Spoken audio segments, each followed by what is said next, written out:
कपड़ा भी अच्छा बनता है। धागा यदि अच्छा होता है कपड़ा भी अच्छा बनता है, और दूध यदि अच्छा होता है गाढ़ा गाढ़ा रबड़ी भी अच्छी बनती है। और यदि दाल चावल अच्छे होते हैं तो उसका भोजन भी अच्छा बनता है। और यदि मिट्टी भी अच्छी होती है तो उसके कलश भी अच्छे बनते हैं, उसके घट भी अच्छे बनते हैं। क्योंकि आज घट यात्रा है, इस घट यात्रा के साथ में हमारे भाव भी अच्छे होना चाहिए। तो मिट्टी अच्छी होगी तो अपने आप घट अच्छे बनेंगे, और घट यात्रा भी अच्छी होगी। और यदि खेत अच्छा होता है तो फसल भी अच्छी होती है। और यदि गन्ना मीठा हो तो उसका गुड़ भी मीठा होता है। और यदि गुरु सच्चे होते हैं तो उनके जितने शिष्य वो भी अच्छे होते हैं। और यदि धर्म ध्यान आपका अच्छा है, आपका धर्म ध्यान अच्छा है तो केवल ज्ञान भी अच्छा होगा, नहीं। और यदि आपकी साधना सच्ची है, आपकी साधना अच्छी है तो आपकी समाधि भी अच्छी होगी। ये आगम कहता है, जिनवाणी मां कहती है। किस किस को रवि देखता पूछे जग के लोग, किस किसको रवि देखता पूछे जग के लोग, जब जब देखो देखता रवि तो मेरी ओर। आचार्य महाराज जी के सर्वोदय शतक की पंक्तियां हैं कि सब कहते हैं कि सूर्य ने हमको देखा है, सूर्य हमको देखता है। लोग पूछते सूर्य ने किसको देखा है, तो जब भी कोई कहेगा तो वो कहता हमको देखा है। जब आप सूर्य को देखते ना तो सूर्य का प्रकाश सब जगह फैलता रहता है। इसी प्रकार से आचार्य श्री ने इसी प्रसंग में बताना चाहता हूं, पंक्ति लिखी है, चांद तो तारों से घिरा हुआ, चांद तो तारों से घिरा हुआ रहता है, लेकिन सूर्य अकेला रहता है। सूर्य संत है। आचार्य श्री ने सूर्य को संत की उपमा दी है। सूर्य तो अकेला रहता है और संत सबको देखता रहता है। लोगों को ऐसा लगता है लेकिन सच्चा संत अपने आप को ही देखता रहता है। जब परगान के लोग खड़े होते हैं, आचार्य श्री निकलते हैं, सब सोचते हैं कि आचार्य श्री ने हमको देखा, हमको देखा, हमको देखा है। क्योंकि किस किस को रवि देखता पूछे जग के लोग, जब जग देखो देखता रवि तो मेरी ओर। क्योंकि रवि की उपमा के लिए, संत की उपमा के लिए रवि यानी सूर्य को बताया गया है। ये विशेषता होती है। इसलिए संत जो होते हैं उनका व्यापक दृष्टिकोण होता है। वो हमेशा परमार्थ के लिए जीते हैं, पर के लिए जीते हैं, पर का कल्याण कैसे हो ऐसी भावना भाते रहते हैं। जब उत्कृष्ट भावना बढ़ती जाती जाती है, तीव्र हो जाती है, तब कहीं जाकर के तीर्थंकर प्रकृति का बंद होना चालू होता है। सब जीव कल्याण की भावना भाने वाले वे संत महापुरुष होते हैं, महान तत्व ज्ञानी होते हैं। तब कहीं जाकर तीर्थंकर प्रकृति का बंद होता है, और जब तीर्थंकर प्रकृति का उदय में आता है तो चारों खुशहाली खुशहाली नजर आती है। जैसे कि हम देख रहे हैं अमरकंटक की सरजमी, जिस पर नर्मदा नदी सोन नदी का उद्गम स्थल है, ऐसे विशाल जिनालय जिन बिंब शास्त्रकूट आपने अपनी चंद्रशक्ति का उपयोग करके ऐसा विशाल निर्माण कर लिया है। ये पाषाण के मंदिर युगों तक अहिंसा धर्म की ध्वजा फहराते रहेंगे। क्योंकि आज ध्वजारोहण का भी कार्यक्रम हमने सुना कि ऐसा दोपहर में होने वाला है। अब इसमें खाली इसमें जिन बिन में प्रतिमा हम तभी तो रहता है। जो खाली दिमाग शैतान का और भरा दिमाग भगवान का। क्या है?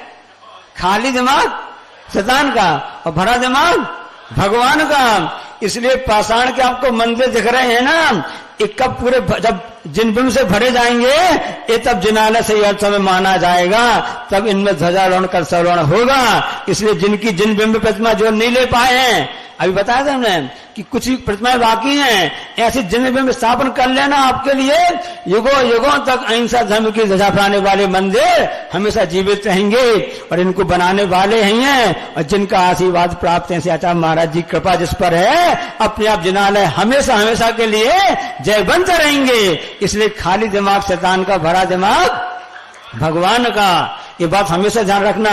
इसलिए भगवान की भक्ति उत्साह से करते रहना चाहिए। हम आपको बताना चाहते हैं, एक अमरकंटक है, यहाँ आने के लिए रास्ता तो बहुत सारे हैं, लेकिन सबसे पास में ट्रेन का रूट कौन सा है? पेंडा रोड, पेंडा रोड जिसे बोलते हैं गोरेला। हाँ, सबसे पास में है। उसके पास दूर थोड़ा बुढ़ार भी है। और भी इस तरफ से कई लोग फ्लाइट से भी आना चाहते हैं, तो फ्लाइट से लिए आपके लिए रायपुर उतरना पड़ता है, या फिर आपके लिए जबलपुर आदि उतरना पड़ता है। यात्री रहते हैं, क्योंकि सबकी यात्रा तो चली रही है, यात्रा चली रही है, लेकिन सबके मन में भाव है कि हम अमरकंटक पहुंचे और ऐसे कार्यक्रम में सम्मिलित होकर के प्रभु के दर्शन और गुरु के दर्शन का लाभ मिले, उन सबके लिए आनंद की हमको अनुभूति हो। इस बार सब लोग आ रहे हैं ना, तो ऐसे यात्री चल रहे थे ट्रेन में यात्रा कर रहे थे। उस व्यक्ति जब यात्रा कर रहे थे तो ट्रेन में आजकल तो चेकिंग तो होती है, शुरू से होती आई है, टिकट चेकर होता ना, कि आप बिना टिकट यात्रा तो नहीं कर रहे हो। WT क्या होता है? WT है ना, विदाउट टिकट, और WT है ना विद टिकट भी होता है। इसलिए WT का मतलब ये नहीं समझना कि बिना टिकट, WT का मतलब टिकट सहित भी है। आचार्य श्री कहते हैं, यदि आपने अपने जीवन में सम्यक दर्शन रूपी टिकट खरीद ली तो फिर आपकी यात्रा नियम से पूर्ण होगी। इस सम्यक दर्शन की महिमा है। जैसे यदि आपने टिकट ले लेते ना, रिजर्वेशन करवा लिया, एक बार कर लिया, बीच में आपको ट्रेन बदलनी पड़ती है, तो उससे टिकट तो एक बार आपने ले ली।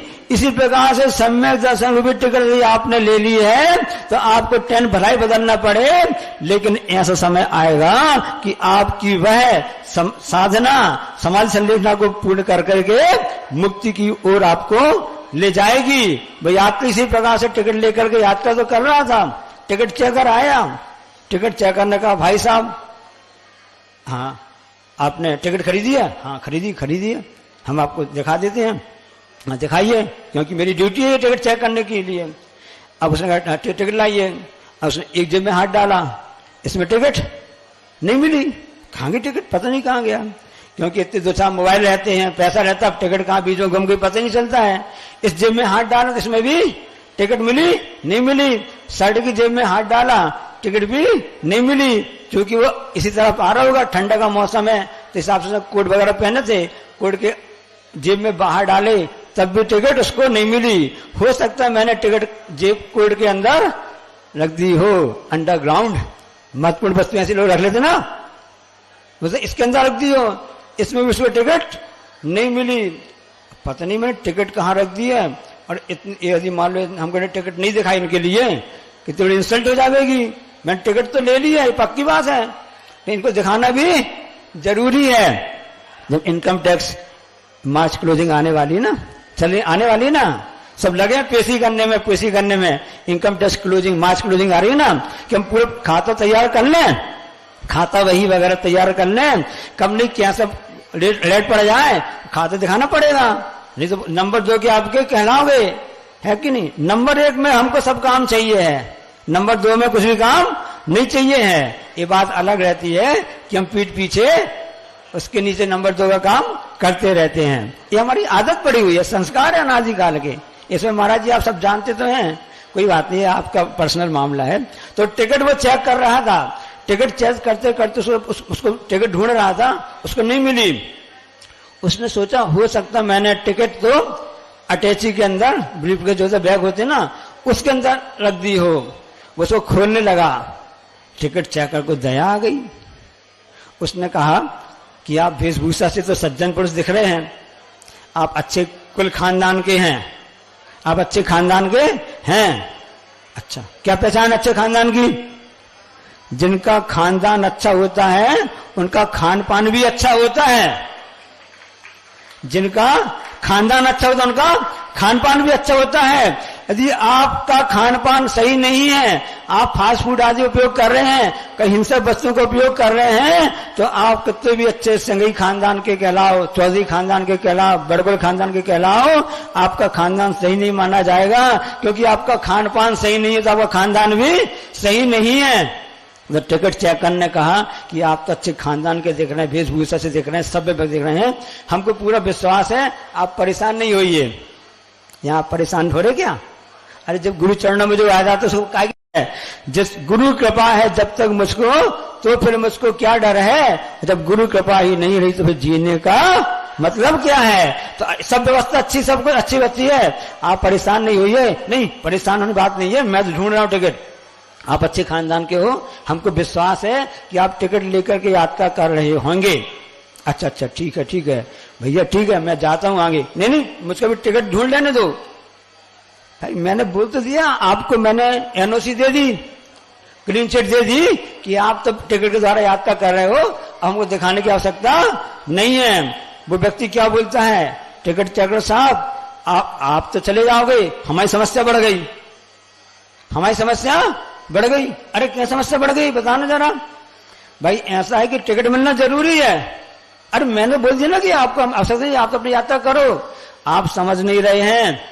अजी टिकट में लिखा है कि मुझको कहां जाना है, टिकट नहीं मिलेगी तो हमको कहां जाना हमको पता ही नहीं चलेगा।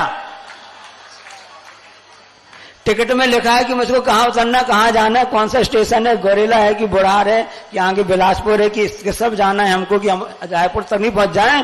टिकट में लिखा हुआ है, टिकट नहीं मिलेगी तो हमको बड़ी समस्या हो जाएगी, इसलिए टिकट मिलना जरूरी है। हमको हंसी आ गई, सबको हंसी आ गई ना। हमारी स्थिति भी ऐसी ही है बंधुओं कि हमारे पास सब कुछ होने के बाद भी हमको उसको पता नहीं मालूम है कहां से आया। कल का बता देना, कहां है जाना, ढूंढ ले ठिकाना चेतन, ढूंढ ले ठिकाना। हमको मालूम नहीं कि हम कहां से आए, हमको कहां जाना है, हमारा लक्ष्य निर्धारित ही नहीं है। धन्य है वे महान आत्मा, वे महापुरुष जो भव्य आत्मा इस संसार में आई और उन्होंने जन्म लेगी वह आत्मा, जन्म लेगा वह आत्मा। आप देखें गर्भ में आएंगे, आपका कार्यक्रम चालू हो गया है आज से। और इस तरह से उन्होंने अपना समझ लिया कि मैं कहां से आया हूं, दिमाग में उन्होंने रख लिया कहां जाना है। मेरा एक ही लक्ष्य है, वह मुक्ति और एक प्रकार से मोक्ष लक्ष्य है। उन्होंने जान तो लिया कि मुझको कहां जाना है। और उनकी यात्रा चलते चलते आखिरी 1 तारीख को आप जब देखेंगे, 1 अप्रैल को, 1 अप्रैल तारीख तो बड़ी अच्छी बनाई है आप लोगों ने, हैं? अभी ताशी ने कहा था ना, उस दिन प्रवचन में कहा था ताशी ने, अप्रैल शब्द होता ना,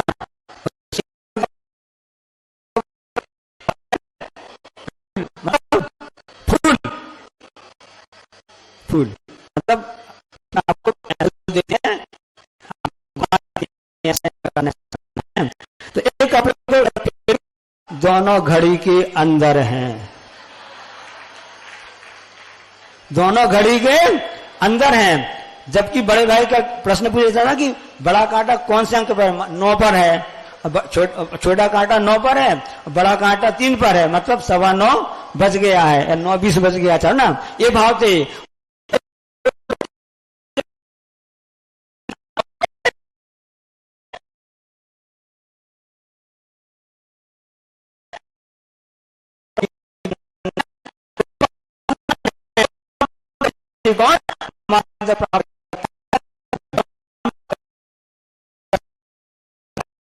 रस को प्राप्त करता है, ये तो अंदर की बात है।